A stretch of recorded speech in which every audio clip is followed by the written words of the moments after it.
Hello guys, welcome back to our channel. ఈరోజు recipe ఏంటో తెలుసా? తమ్నెల్ చూస్తే మీకు అర్థమైపోయి ఉంటుంది. గోరు చిక్కుడు వేపుడు అన్న.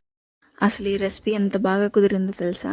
వేడి వేడి అన్నంలో చక్కగా 2 చల్లమిరపకాయలు వేసుకొని ఒక పప్పు కాంబినేషన్గా ఫ్రైగా ఈ గోరు చిక్కుడు వేపుడు పక్కనే పెట్టుకొని కలుపుకొని తింటుంటే చాలా బాగా కుదిరింది. అసలు ఎంత బాగా నచ్చిందో నాకైతే.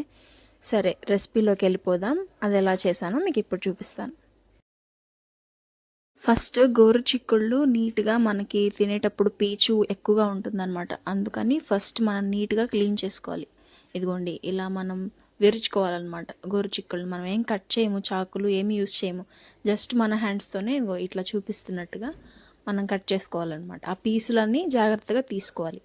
ఎందుకంటే అవి ఉంటే మళ్ళీ మనం తినేటప్పుడు నోటికి తగులుతూ కొంతమంది ఇష్టంగా తినరు గోడు. ఇలా నీట్గా ఇంకా చేసుకుంటూ అన్నీ ఒక పక్కన తీసుకొని నీట్గా వాటర్లో వేసి వాష్ చేసుకోవాలన్నమాట. వాష్ చేసుకున్న తర్వాత ఇంకా వాటిని మనం కాసేపు బాయిల్ చేస్తాం. ఒక 5 minutes ఆర్ 10 minutes మనం బాయిల్ చేసుకుంటే అవి బాగా మెత్తబడతాయి. డైరెక్ట్గా ఫ్రై చేయం గైస్, మనం ఇట్లా బాయిల్ చేసుకోవాలి.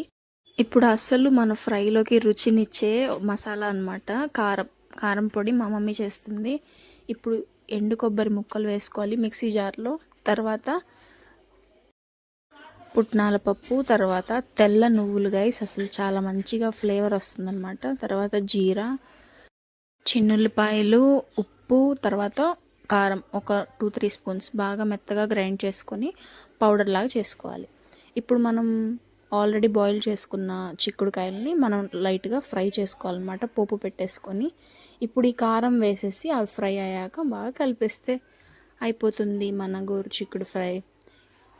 నచ్చిందా? అయితే ఒక లైక్ చేసి సబ్స్క్రైబ్ చేసుకోండి. బాయ్.